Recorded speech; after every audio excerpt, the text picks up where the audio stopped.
So this right here is what a 7-figure bar program looks like. Whether we've got our 35 draft beers over here and our 16 on the other side of our beer garden with tons of different options for every single customer for every single beer type. Whether it's all of our spirits here, from whiskeys to scotches to gins to local to national brands, or it's our fun and approachable cocktail program meant to not break the piggy bank. My name is Zach Finney. I've had the privilege of directing this program for a little over a year now. I've been in the industry for a little over 3 years now.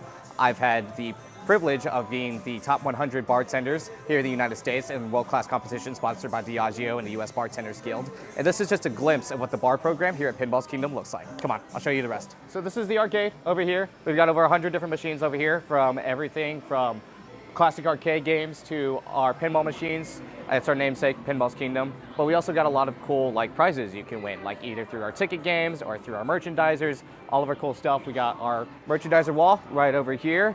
We've got display cases behind you. We've got all sorts of different ways you can earn and play and win. And so if heaven forbid, if the bar ever not sold anything, or if the tavern ever not sold anything, we at least got the arcade to pay our bills. So having an acre of land has a bunch of benefits, one of which being this massive parking lot we have out here.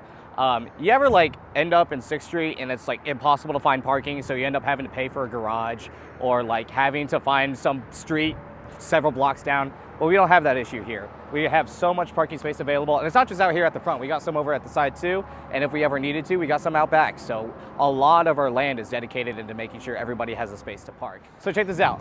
Pinballz Kingdom is all medieval themed, hence the giant dragon head we had above us. When it first actually opened, it used to breathe out a ton of fire.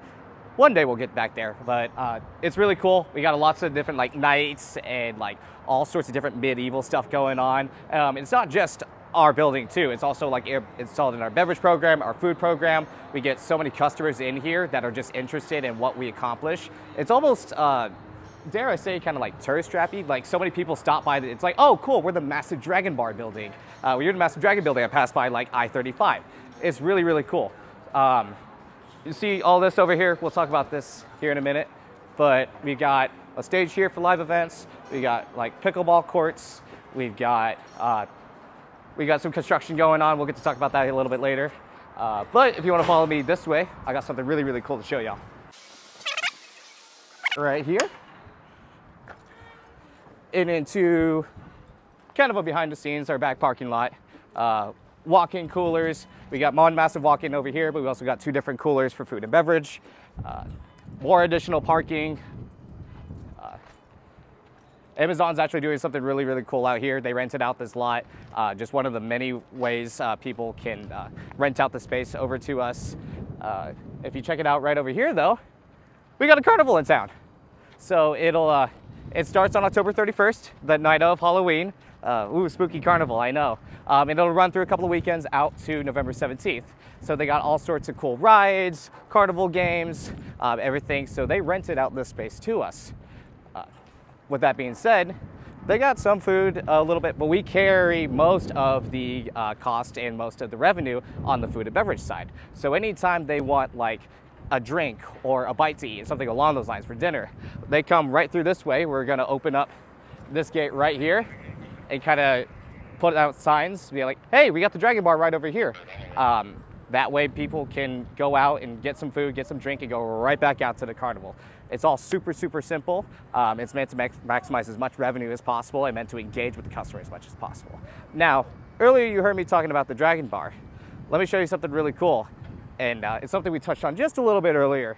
With the carnival back in town, we're doing a lot of renovations to help prepare for the massive influx of customers that are just rolling in here. So what we touched on a little bit earlier, my manager CJ is actually building this Dragon Bar right here. So revamping everything with a focus on prompt customer service. We want people back out there having fun at the carnival. So they come up here, they grab a bite to eat, they grab a drink, and they're right back out there having fun. With that being said, it's not just the carnival. We've got a stage right here for all sorts of different live events, carnival, live events. So we've done car shows out here before. We just did one last Saturday. We've done independent pro wrestling events. We've hosted all sorts of different music shows. Anything you can think of, this is the place to do it. We've got a large acre of space here. We've got blank space here. We've got blank space out there.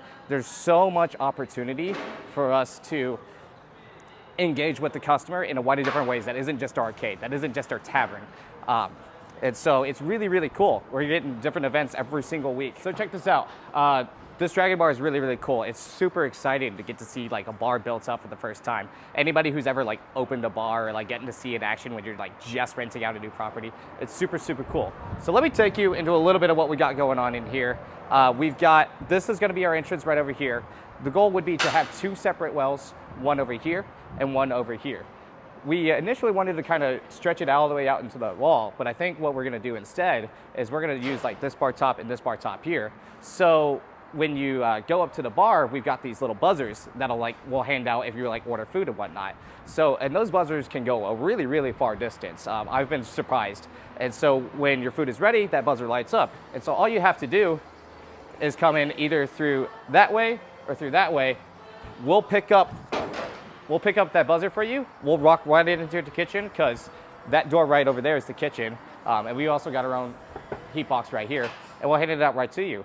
As far as bar operations go, we've got a cooler right over here with a nice little back bar. We've got the service wells here, but we're also gonna bring in one of the kegerators over from our other side into the beer garden. And what we're gonna do is we're gonna load those up with beers that are super common, so like our domestics, our imports, stuff like that. That way you're not having to run back inside here all the way across the other bartenders to go grab a Dos Equis or grab a Michelob Ultra. You're able to grab it right from here and right back out to the customer. We have a super prompt service, so we do 5 seconds. It's called the 5, 60, 15 second principle. Once a customer walks up, you got 5 seconds to greet them. Once you greet them and once you bring up their order, you got 60 seconds to like make that order, whether it's a drink, whether it's food, anything of those items. And once you give it back to them, it's 15 seconds to ring them up and get them closed out and get them out of here. Like I said, it's all about getting them back out there and having fun. And so it's all about prompt service. It's all about getting people to, like, people can definitely engage in the bar, engage with the bar top. We're all about that. We've got tables out here. We've got bar top right here. We've got like stools and everything coming out. But if you're just there to enjoy the carnival, enjoy the arcade, or enjoy your party, you don't need the goal isn't to worry about us on our end. We shouldn't be taking a long time to get everything rung up for you.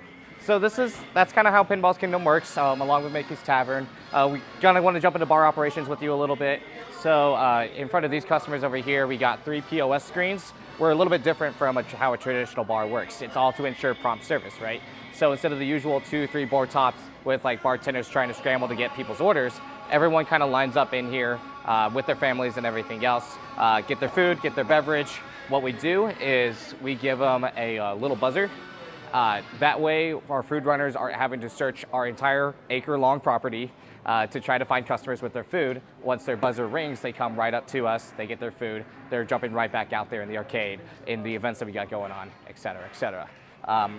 As they're coming up, you'll see kind of, we got 2 different menus. We've also got them lined up with our TVs, along with our screens and everything else. The draft wall is right above me. We got, like I said, our 51 draft beers, all sorts of different things going on. So I want people taking a look at it as they're stepping up into line. I've got my drink menu to my left to your right, and my food menu to my right. And so the food is pretty standard bar and grill fare. So you've got pizzas, you've got appetizers. On the other side, I've got burgers, I've got kids menus, desserts, all of that cool stuff. And on this side, my pride and joy, this is my drink menu. A lot of our drink menu is based on like white appeal. So the palate of these people, if they like, more spirit forward stuff, they'll buy a beer, they'll buy a shot, they'll buy something with a lot of spirit in it. If they want a cocktail, then they want something a little bit sweeter, something where they're not tasting the alcohol, something they can just sip on and enjoy and have some fun with. So with that in mind, I created this very approachable cocktail menu, not breaking the piggy bank. And what we do is we utilize a lot of syrups, a lot of liqueurs to create the flavors that we want to create. I just don't have time when we're open from 11 a.m. to 11 p.m. on the weekdays or 10 a.m. to 1 a.m. on the weekends, where we're constantly slammed to be batching, prepping, doing all sorts of craft cocktails like I usually like to do. I usually reserve those for like when I did World Class this year or when I did World Class last year. When I'm here, I like to focus a lot on syrups like Monin, Liquid Alchemist, Lieber & Co., Jaffard syrups. Not only are those just a lot of them are really, really good syrups, but they also don't break the piggy bank. you're having to spend not just the cost of ingredients, but also the cost of labor and the cost of everything else when you're building these cocktails from the craft side. On a more high volume side, you can just put a syrup on there and it might increase your cocktail price by around like 25, 50 cents. It's all meant with the intent of not breaking the piggy bank, so they're back out there spending more money on games, spending more money on the events, things along those lines. So that's kind of how operations works here at Pinballz Kingdom. It's all meant to ensure prompt service. It's all meant to ensure a very, very wide, broad appeal. And I guarantee you we'll have a little bit of something for everyone, regardless of who you are, where you come from, or what you believe in.